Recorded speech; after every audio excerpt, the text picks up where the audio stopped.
Welcome back to another SCP reading, dear researchers. Today we're going to be reading SCP-460, Séance Storm. Now without further ado, item number SCP-460, object class, Euclid, special containment procedures. SCP-460 is to be tracked and observed by Mobile Task Force Mu-13 while containing any serious incidents as they occur.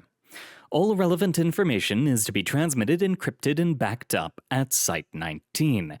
During any major ectoplasmic event, all personnel are to evacuate a minimum of 5 miles from SCP-460's current location. Description: SCP-460 is a free-floating mass of cumulonimbus with an average diameter of 3.5 kilometers. Normally, SCP-460 takes the form of a large ring and is unaffected by standard meteorological conditions that a cloud of its shape and size would have. The composition of the cloud itself is typical, with frozen water, H2O, making up 98.7%. However, the remaining 1.3% of the cloud consists of a highly active form of ectoplasm, which leads to SCP-460's unique properties. Typically, SCP-460 is dormant, floating at a speed generally relative to the current wind speed of the surrounding area. Occasionally, SCP-460 will halt its movement, usually over an area of moderate population. Once completely stationary, the ectoplasm of SCP-460 will condense and fall as a viscous rain, causing the spirits of the recently dead to manifest in a physical form as ghosts. This rain occurs as a light shower after the main downpour, with only intermittent pauses. Normally, only subjects who have died within the last year will manifest, with only the rare exception. Of note is that not only humans are capable of returning as a ghost, but also all sentient life that possesses a purpose for their manifestation. Spirits that manifest in this have complete autonomy, while SCP-460 remains stationary, and will revert back to whatever nature they possessed in life. The actual manifestation, however, varies on a case-by-case basis. Most subjects who return from a non-violent death are often passive and appear much like they did in life.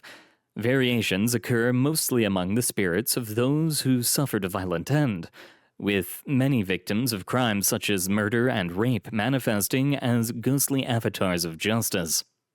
It should be noted that deaths caused as a result of SCP-460 will result in further manifestation. Over time, the ectoplasm making up individual manifestations will evaporate and rise back up to the main body of SCP-460. This may take anywhere from several days to a few weeks, depending on the temperature and general humidity of the area. Once SCP-460 begins moving again, any remaining manifestations are instantly vaporized and the cycle starts over. After becoming mobile, SCP-460 will wander for an indeterminable amount of time with no pattern or common habits. Discovered in Siberia, where reports of a literal ghost town had begun to circulate into the press at large, the number of ectoplasmic manifestations caused by the long-term stay of SCP-460 was overwhelming, and due to the nature of the now discontented spirits, a large military operation was required to secure the area. The surviving personnel now make up what is now Mobile Task Force Mu-13, aka Ghostbusters. SCP-460 was immediately classified as a Keter-class SCP, with all research diverted into predicting its movements to avoid further incidents. Addendum: due to the outcome, or lack thereof, of Incident 460-B and 460-C, item has been reclassified as Euclid. Observation Log 460-A.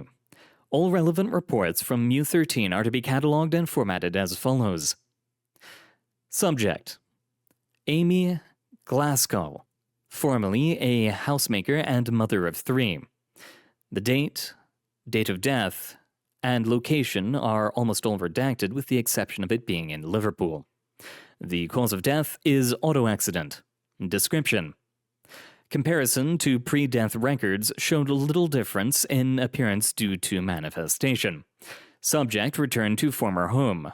reconciled with husband and children. First noted case of premature dematerialization, a week before standard evaporation. Subject: Richard Bellington, formerly a dock supervisor with ties to organized crime. Skipping over the redacted portions, we come to the location in New Jersey, USA. The cause of death was drowning. Description: Overall manifestation resembled subject, but its clothing had changed from former work attire to a old-fashioned black and white prison uniform, replete with a ball and chain around the left ankle. Subject observed going to a local police station and attempting to provide testimony to indict a local crime boss. Status of this investigation is ongoing. Dematerialized normally. Subject: Alexander Daskovich, formerly a owner of a local bar. The location was in Russia. The cause of death was cerebral trauma. The description: Manifestation resembled a monstrously strong version of the subject, demonstrating extremely aggressive behavior. Involved in an attack on owners of his former bar, leading to one immediate death due to extreme trauma. 2 other deaths resulted after a fire inside the bar consumed the building. The cause of the fire is still unknown. Dematerialized shortly after. Subject: Kong Mu Shen, formerly a police officer. The location is a redacted province in China. The cause of death was a heart attack. The description: Death occurred while SCP-460 was in the area. Subject attempted to apprehend a manifestation which promptly revealed his true nature. Cardiac arrest as a result of stress followed.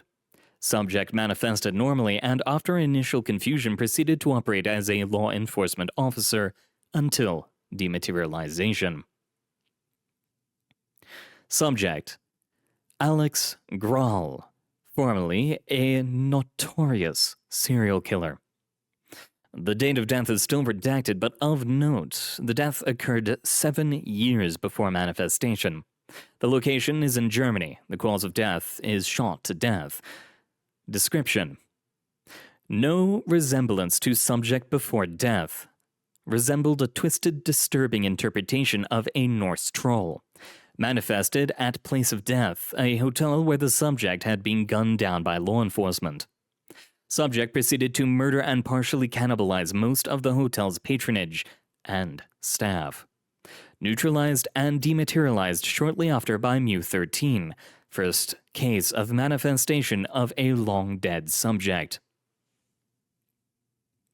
Subject: James Strather, formerly a noted spiritual medium. The location was in Georgia of the USA.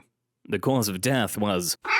Description: Subject appeared incredibly vindictive, with his immediate action after manifesting being to inform every single one of his critics of this fact. Dematerialized early, the first example of living beings able to influence manifested spirits on the physical plane. Subject: Spot, formerly a domesticated canine. Date of death is unknown and the location was in Ireland. The cause of death is also unknown. Description: Subject appeared to be a manifestation of a mixed-breed dog of unverifiable heritage, wearing a small collar engraved with the name Spot. Upon contact with Mu-13, subject interacted playfully with several task force members. Subject followed Mu-13 during the entirety of the session. Dematerialized normally to the dismay of Mu-13, which had grown fond of its company.